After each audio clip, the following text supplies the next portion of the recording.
आणि आम्ही सर्वांनी मिळून शेका पक्षाचे आमचे सहकारी जयंतराव पाटील यांना उमेदवारी दिलेली आहे आणि आम्ही तिन्ही पक्ष त्याचबरोबरीने आमचे मित्र पक्ष पूर्णपणाने एकजुटीने हे तिन्हीच्या तिन्ही उमेदवार निवडून आणल्याशिवाय राहणार नाही हे आम्ही महाविकास आघाडी म्हणून आपल्या माध्यमातून तमाम महाराष्ट्रातल्या जनतेला सांगतो आहोत। आता याच्या पुढे जाऊन जे काय एकूण देशात चालले राज्यात चाललेलं आहे, आज आपल्याला कल्पना आहे की विधान परिषदेचे विरोधी पक्षनेते अंबादास दानवे यांना निलंबित करण्यात आलेले आहे। खरं पाहिलं तर एखादा प्रस्ताव आल्यानंतर माझ्या बाजूला दोन्ही ज्येष्ठ विधिमंडळातले माझे सहकारी आहेत, एखादा प्रस्ताव आल्यानंतर त्याच्यावरती चर्चा करणं हे गरजेचं असतं।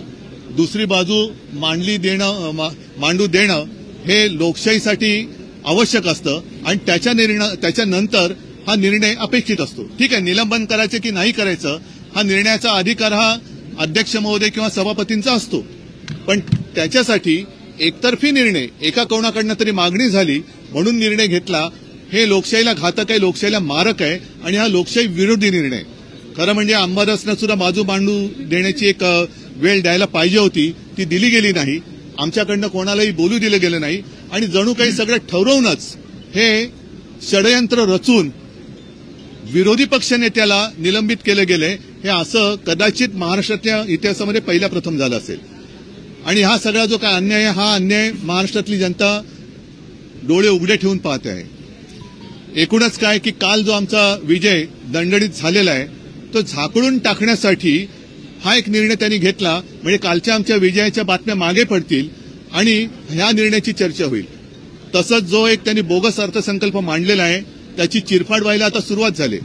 लोकांना सुद्धा कळलंय, जनतेला सुद्धा कळलंय की धूळफेक आहे, निवडणुकीच्या तोंडावरती हे दाखवलं गेलेलं गाजर आहे आणि त्याची चिरफाड करायला आम्ही सुरुवात केल्यानंतर अनेक तज्ज्ञांनी सुरुवात केल्यानंतर कुठेतरी चर्चेला वेगळ्या वळणावरती न्यायचं आणि मूळ मुद्दा बाजूला टाकावा, मूळ मुद्दा बाजूला पडावा म्हणूनच आकसाने विरोधी पक्ष नेत्यांचं निलंबन केलं गेलेलं आहे, ज्याचा आम्ही निषेध तर करतोच, पण संपूर्ण जनतेने हे पाहावं की तुमचा आवाज मांडताना, तुमचा आवाज आम्ही उठवत असताना विरोधी पक्ष नेत्याला निलंबित केलं जातंय तर मग सामान्य जनतेची काय कथा। तर असं एकूणच हे वातावरण फार विचित्र आहे। या निमित्ताने मी परत एकदा सांगतो की येणारी विधान परिषदेची निवडणूक आम्ही तिन्ही मित्र पक्ष आमच्या सोबतच्या मित्र पक्षांसह ताकदीने लढवू आणि आमच्या तिघांचेही उमेदवार महाविकास आघाडी म्हणून लढवलेत ते तिन्ही उमेदवार आम्ही जिंकून आणू।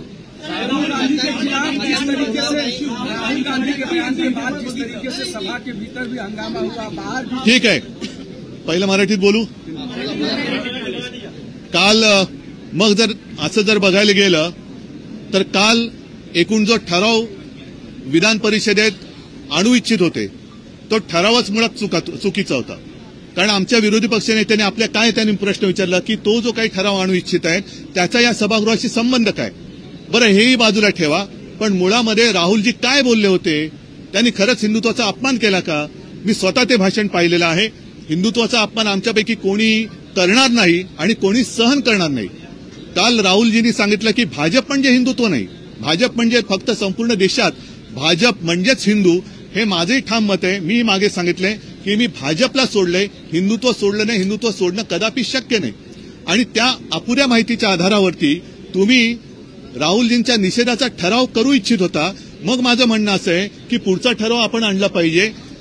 एक तर राहुलजींनी हिंदुत्वाचा अपमान केला नाही, भाजप म्हणजे हिंदुत्व नाही हे त्यांनी ठासून सांगितलं, पण अपुऱ्या माहितीनिशी हे सभागृहात तो ठराव आणू इच्छित होते आणि जर ठराव आणला असता आणि तो मंजूर करून त्यांनी बहुमताच्या जोरावर जसं आज निलंबन केलं तसा ठराव मंजूर करून पाठवला असता तर असत्यावरती तो ठराव मंजूर करून घेतला असता। तर असत्य माहितीच्या आधारे हा ठराव आणू इच्छिणं किंवा आणू पाहणं हा सुद्धा सभागृहाचा अपमान आहे। त्याच्यामुळे मग त्या सदस्याला सुद्धा तुम्ही निलंबित करणार आहात का?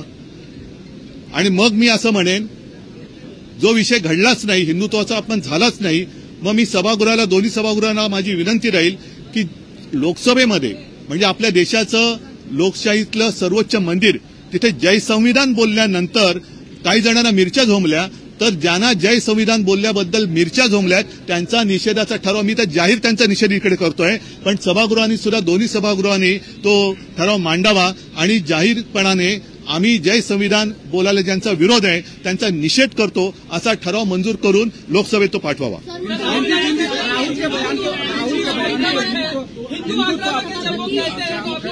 क्या राहुल गांधी का बयान आता है कि तो जिस तरह के हिंदुत्व की व्याख्या वो लोकसभा में कहते हैं नहीं, आप पहले मुझे बताइए कि क्या गलत कहा, क्या गलत कहा उन्होंने, कहाँ अपमान किया. एक तो वो तो बार बार दिखाना चाहते थे शिवजी की प्रतिमा, वो दिखाने के लिए पाबंदी लगाई गई. क्या यही हिंदुत्व है? जय श्री राम के नारे हम भी देते हैं तो वो चलते हैं. प्रधानमंत्री जी खुलेआम प्रचार सभा में जय श्री राम कहते हैं, लेकिन संसद में अगर बीजेपी के अलावा कोई कहे तो क्या वो अपराध है? संविधान को लेकर के जिस तरीके से उन्होंने कहा जय संविधान और उधर से घोषणाबाजी हुई, फिर महाराष्ट्र में विधान परिषद के भीतर जो हंगामा हुआ, इन दोनों को कैसे कनेक्ट किया? नहीं, मैंने सारी बातें कही हैं कि ये सारी अगर मगर की बातें हैं. अगर आपको ऐसा लगता है कि कल राहुल जी ने हिंदुत्व का अपमान किया है तो मैं नहीं मानता, क्योंकि उन्होंने साफ स्पष्ट शब्दों में कहा जो बात मैं कहते आया हूं कि भाजपा यानी हिंदुत्व नहीं है. हम भी हिंदू हैं और हम में से कोई भी हिंदुत्व का अपमान करेंगे नहीं और हिंदुत्व का अपमान सहेंगे भी नहीं. और उसमें राहुल जी भी आते हैं जो अपमान करेंगे भी नहीं और सहेंगे भी नहीं. आज जो एक फेक नैरेटिव उन्हीं का शब्द है जो फैलाया जा रहा है कि बीजेपी मतलब ही हिंदुत्व. नहीं, हमारा हिंदुत्व पवित्र है. हमारा हिंदुत्व बीजेपी तो उसके आसपास भी नहीं आ सकती. हिंदुत्व तो उन्होंने एक नकाब बनाया है लोगों को उल्लू बनाने के लिए. तो मैं तो यही कहता हूं कि जैसे उन्होंने कल एक कोशिश की गलत जानकारी के आधार पर विधान परिषद में वो एक ठराव लाना चाहते थे कि हिंदुत्व का अपमान हुआ, तो हिंदुत्व का अपमान हुआ नहीं, लेकिन आधी अधूरी जो जानकारी है उस आधार पर वो एक प्रस्ताव लाना चाहते थे. वो भी सभागृह की एक दिशाभूल करने के अपमान है.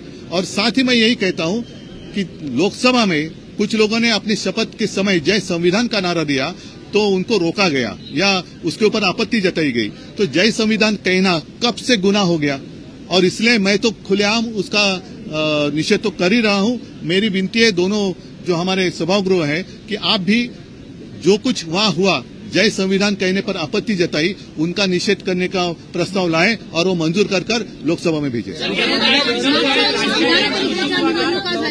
राज्यामध्ये मोठा भूकंप झाला होता. राज्य आता सुद्धा तुम्ही आत्मविश्वासाने तुमचा उमेदवार तिसरा उमेदवार दिलेला आहे. या निवडणुकीनंतर सुद्धा राज्यात भूकंप किंवा वेगळं चित्र बघायला मिळेल त्याची खात्री असल्याशिवाय आम्ही निवडणूक का लढतोय? कारण आम्ही तर निवडणूक आम्ही लढणारी माणसं आहोत. आम्ही हत्यार टाकणारी माणसं नाही आहोत. पक्षफुटीचा प्रॉब्लेम हा त्यांना जास्त आहे, कारण त्यांच्यामध्ये अनेक जण इच्छुक आहेत ज्यांच्या इच्छेवरती पाणी पडले. अंबादास दानवे यांचं ज्या पद्धतीनं 5 दिवसाचं निलंबन झालं, सत्ताधारी सूडभावनेतून वागतात आणि सत्ताधारी विरोधकांवर भारी पडत आहे. भारी नाही पडत आहे हे त्यांनी पूर्णपणाने माझ्या माहितीप्रमाणे जेवढं मला आकलन आहे कायद्याचं त्यानुसार एखादा प्रस्ताव आल्यानंतर त्याच्यावरती चर्चा करणं गरजेचं असतं. ज्याच्या संबंधी तो प्रस्ताव आहे तो विरोधी पक्षनेता आहे, म्हणजे एक प्रमुख पद आहे त्याच्याकडे, त्यांना त्याच्यावरती बोलण्याची संधी देणं हे फार गरजेचं होतं. ते न करता एकतर्फी निलंबन करणं हा एक मोठा अपराध आहे.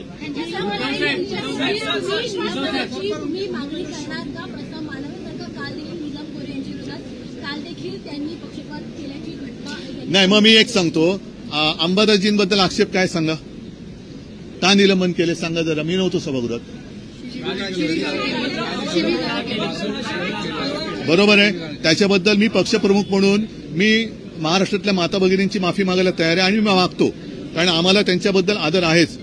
मग लोकसभा प्रचाराच्या दरम्यान सुधीर मुनगंटीवाराने त्यांच्या म्हणजे मोदीजींच्या सभेत, कदाचित मोदीजी व्यासपीठावर नसतील, पण बहीण भावाच्या नात्याबद्दल जे अभद्र वक्तव्य केलं होतं त्याच्याबद्दल कोण माफी मागणार आहे? त्यांच्याच मध्ये बसलेले ते सत्तार, त्यांनी सुप्रिया सुळेंना कॅमेऱ्यासमोर शिवी दिली होती. हा माता भगिनींचा अपमान नाही? ज्याच्यावरती एका महिलेवरती विचित्र एक प्रसंग ओढवला, ज्याला आम्ही मंत्रिमंडळातून काढून टाकला होता, त्यांना तुम्ही मंत्रिमंडळात स्थान दिलंय, हा महिलांचा अपमान नाही? मग जर मी माफी मागतोय, माता भगिनींचा अपमान जर झाला असेल तर मी माफी मागतो, पण तसा त्यांनी अपमान त्यांनी तर केलाय, सभागृहात केला म्हणून अपमान, आणि जाहीरपणाने बोललं तर अपमान नाही, हे कुठलं गणित आहे? मग त्यानं सुद्धा निलंबित करणार का? मुनगट्टीवारनं तर जनतेने तिकडनं निलंबित केलंच आहे, विधानसभेत पण ते करतील. पण तुम्ही आतमध्ये काय करणार आहात? राहुल गांधी नहीं, ठीक है. राहुल गांधी के बयान को लोकसभा से निकाल दिया गया है. राहुल कौन सा? गांधी के कल के भाषण को लोकसभा से निकाला गया है. पूरा? से हाँ, उसमें मैक्सिमम क्या बात कही?